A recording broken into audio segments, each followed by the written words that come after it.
Assalamualaikum warahmatullahi wabarakatuh. Alhamdulillah wassalatu wassalamu ala sayyidil mursalin wa imamil muttaqin nabiyina Muhammadin sallallahu alaihi wasallam wa ala alihi wa sahbihi wa mawala ajma'in, amma ba'du. Alhamdulillah yang sama-sama kita muliakan dan kita hormati Bapak-bapak dan ibu-ibu pengurus Masjid Raya Syekh Ahmad Khatib Al-Minangkabawi Sumbar rahimakumullah, dan seterusnya juga kepada bapak dan ibu-ibu, para asatidz, para ulama, para masyayikh, para tokoh masyarakat, dan juga seluruhnya kepada jamaah salat zuhur yang dirahmati dan dimuliakan Allah Subhanahu wa taala. Perkenankan pada kesempatan kali ini kami mewakili Dinas Kehutanan Provinsi Sumatera Barat diminta untuk sedikit menyampaikan tausiah singkat. Semoga ini bisa menjadi penambah amal ibadah kita di bulan suci Ramadan ini. Sebagaimana Rasulullah SAW dalam berbagai kesempatan beliau menyebut pertemuan kita walaupun singkat ini sebagai Riyadul Jannah atau tamannya surga. Di dalam sebuah hadisnya Rasulullah SAW menyebutkan, "Idza marartu bi Riyadil Jannah farta'u."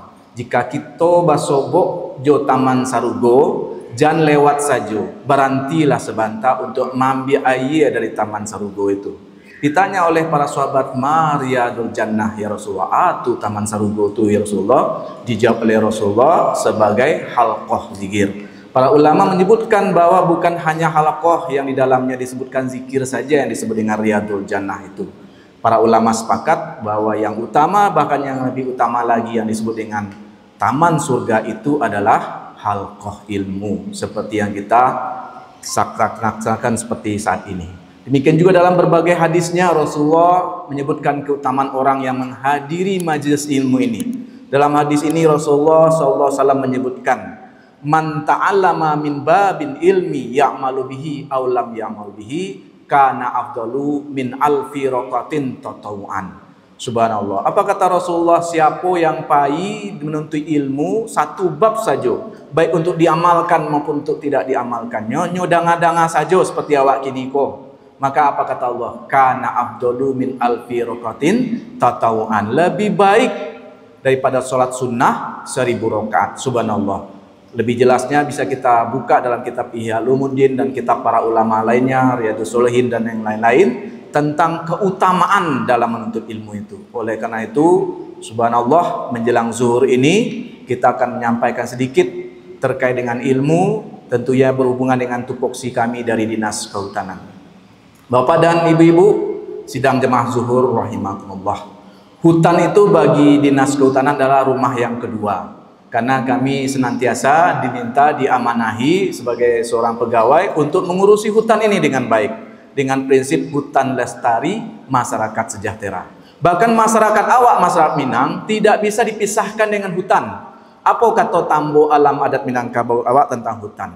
Hutan itu adalah tampe baladang joba kabun, tampe mambiak ayian janiah, tampe badiam sagalonan halui, tampe sambunyi sagalo binatang, tampe mambiak buah yang ranum, tampe menyimpan ayah dan janiah, tampe sagalo nego jobando. Artinya bagi masyarakat Minang, bahasa kita tidak lagi asing tentang hutan ini. Bahkan tidak bisa dipisahkan antara hutan ini dengan masyarakat kita. Demikian pula dalam Tambo Alat Adam Minangkabau disebutkan bagaimana jika kita merusak hutan. Apa katanya?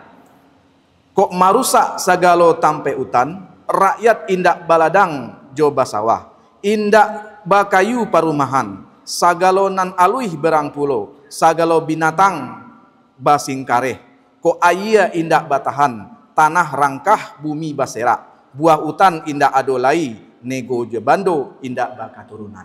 Subhanallah, Bapak dan ibu-ibu. Sudah sedemikian rupa kita masyarakat alam Minangkabau ini hidup berdampingan dengan hutan. Ketika hutan rusak, nah ini juga sebagaimana dijelaskan oleh Allah Subhanahu wa taala dalam surat Ar-Rum ayat 41.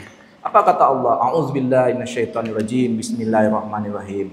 Zaharal fasadu fil bahri bima kasabat aydin nas liuziqahum ba'dallazi ya'milu la'allahum yarji'un. Apa kata Allah? Telah tampak kerusakan di darat dan di lautan akibat perbuatan tangan manusia. Dan kemudian liuziqahum ba'dal azi amilu, agar kami tampakkan pada perbuatan manusia itu akibat tangan-tangan manusia ini. Liuziqahum ba'dal azi amilu la'allahum yarji'un, agar musibah yang diberikan oleh Allah kepada kita ini akibat kita merusak hutan ini, agar kita kembali kepada Allah Subhanahu wa taala. 28 Februari yang lalu ketika kita bersiap-siap menyambut bulan suci Ramadan, terjadi bencana banjir, longsor di 5 kabupaten kota. Tak lebih dari BPBD menyebutkan 5 kabupaten kota kita terdampak ketika kita sedang menyambut bulan suci Ramadan ini. Di mana saja? Di Kabupaten Siyunjung, Kabupaten Solok, Kabupaten Solok Selatan, Kabupaten 50 Kota, dan juga Kabupaten Pasaman. Subhanallah. Demikian juga berbagai bencana, galodo, musibah, banjir, dan segala macamnya. Ini terjadi dalam Al-Quran itu, surah Ar-Rum 41. Ini adalah zaharal fasadu fil barri wal bahri bima kasabat aydin nas. Akibat perbuatan tangan kita sendiri yang banyak kemudian merusak alam dan lingkungan ini. Ini yang disebutkan juga dalam Tambo Alat Minangkabau itu. Oleh karena itu Bapak dan Ibu-ibu, bagaimana sih Islam memandang tentang pengelolaan, tentang pemanfaatan hutan ini? Tentu sebagai seorang yang beriman, kita meyakini bahwa Al-Quran yang diturunkan oleh Allah Subhanahu wa ta'ala kepada baginda Nabi SAW dan telah disampaikan pada kita ini telah mencakup segala urusan, termasuk di dalamnya juga mengurus tentang hutan ini. Dalam surat Al-Maidah ayat 3 misalnya, Allah Subhanahu wa ta'ala berfirman, A'udzubillahi minasyaitonirrajim, Bismillahirrahmanirrahim. Al-yauma akmaltu lakum dinakum wa atmamtu alaikum ni'mati wa raditu lakumul Islam dina. Apa kata Allah berkenaan dengan Al-Quran, dengan Islam ini? Al-yauma akmaltu lakum dinakum. Ayat ini disampaikan oleh Allah kepada Rasul baginda Nabi SAW pada haji wada, haji perpisahan. Al-yauma akmaltu, hari ini telah aku sempurnakan bagimu agamamu, dan telah aku cukupkan nikmatku untukmu, dan telah aku ridhoi Islam sebagai agama. Demikian juga Allah sudah menyebutkan dalam surat Al-Baqarah ayat 208 agar kita memeluk pada Islam ini tidak separuh-paruh. A'udzubillahi minasyaitonirrajim. Bismillahirrahmanirrahim. Ya ayyuhallazina amanu udkhulu fis-silmi kafah wa la tattabi'u khutuwatis syaiton innahu lakum aduwwum mubin. Wahai orang-orang yang beriman, kata Allah, menyapa kita dengan sebutan yang sangat-sangat dekat. Wahai orang-orang yang beriman, udkhulu fisilmi kafah, masuklah kita ke dalam agama Islam ini secara kafah, jangan sebagian-sebagian. Wala tattabi'u khutuwatis syaiton, dan jangan kita mengikuti langkah-langkah bujuk rayu dari syaitan. Kenapa? Innahu kana lakum aduwwum mubin. Sungguhnya syaitan itu adalah musuh yang nyata bagimu. Demikian juga dalam surat Al-Baqarah ayat 85, Allah menyindir kepada kita orang-orang yang beriman yang hanya mengambil ayat Al-Quran sebagian lainnya kita tinggalkan, dengan firman Allah, afatu'minuna bi ba'dil kitab wa takfuruna bi ba'dil. Apakah kita hanya mengambil isi Al-Quran yang 6.666 ayat 30 juz itu, hanya yang sebagian-sebagian lagi, yang sebagiannya kita tinggalkan. Na'udzubillah, summa na'udzubillah. Makanya dalam kitab Al-Mughni, Ibnu Qudamah menjelaskan bahwa syariah Islam itu seluruhnya mencakup dari kita mulai dari bangun tidur sampai kita tidur lagi. Dalam kitab itu misalnya Ibnu Qudamah menjelaskan bagaimana tidak hanya tentang bab sholat, tentang bab zakat, tentang bab haji, tentang bab puasa, juga menjelaskan tentang bagaimana pemerintahan, bagaimana politik, bagaimana ekonomi, bagaimana jual beli. Yang pada pokoknya Islam adalah syariat Allah yang sempurna yang telah diturunkan ke muka bumi ini. Berkaitan dengan hutan, kembali kita kepada hutan. Maka di dalam kitab para ulama, dalam kitab Al-Mughni tadi, para ulama sudah menjelaskan bahwa hutan ini adalah milik umum dan kemudian dipergunakan sebesar-besarnya untuk kepentingan rakyat. Ini sudah terwujud setidaknya ruhnya dalam Undang-Undang Dasar 45, khususnya pasal 33 ayat 3. Apa kata dalam pasal 33 ayat 3 itu? Bumi dan air dan kekayaan alam yang terkandung di dalamnya dikuasai oleh negara dan dipergunakan untuk sebesar-besarnya kemakmuran rakyat. Nah, Namun pada saat ini Bapak dan Ibu-ibu, kita mempunyai tantangan ini. Tantangan bagaimana pengolahan hutan ini. Kenapa? Karena dalam Undang-Undang Nomor 11 Tahun 2020 ini memungkinkan bahwa pengolahan hutan ini tidak saja diberikan kepada masyarakat, tapi juga diberikan kepada individu, kepada perusahaan lokal maupun asing. Nah, di dalam itu disebutkan bahwa pengelolaan pemanfaatan ini dimungkinkan juga dilakukan melalui perizinan berusaha pemanfaatan hutan atau PBPH. Nah, ini yang kemudian jika kita lihat di masyarakat kita ini agak sulit. Kenapa? Karena masyarakat kita meyakini, terutama di Minang ini, bahwa kawasan hutan ini adalah tanah ulayatnya. Sehingga bagaimana solusinya dan Bapak dan Ibu? Aspek legalitas yang dimiliki oleh tanah ulayat oleh nenek mama kita ini, tentu untuk di kawasan hutan tidak mempunyai aspek legalitas. Karena untuk sertifikat itu hanya di luar kawasan hutan.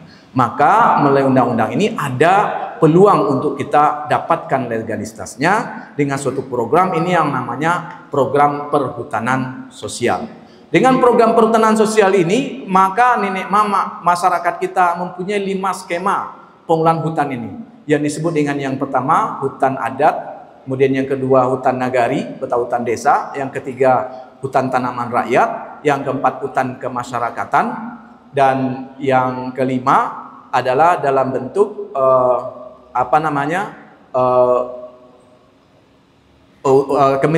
kemitraan kehutanan ya, yang saat ini itu diserahkan hanya kepada kawasan konservasi.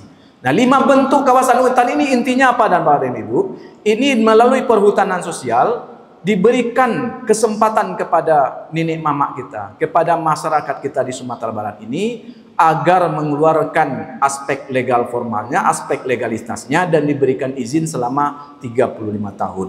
Nah, ini akan menjadi masalah kalau seandainya apa yang terjadi sebagaimana yang disebutkan oleh anggota dewan kita dalam rapat paripurna.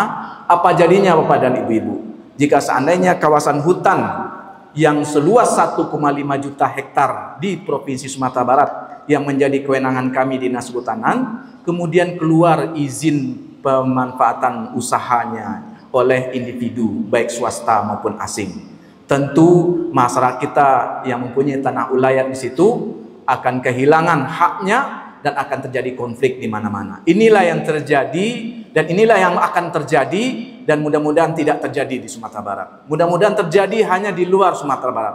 Oleh karena itu, mari dengan peluang ini, dengan perhutanan sosial ini, kita keluarkan sebagaimana RPJMD Bapak Gubernur dan Wakil Gubernur terpilih sebelumnya, menjadikan kehutan ini lebih kepada perhutanan sosial.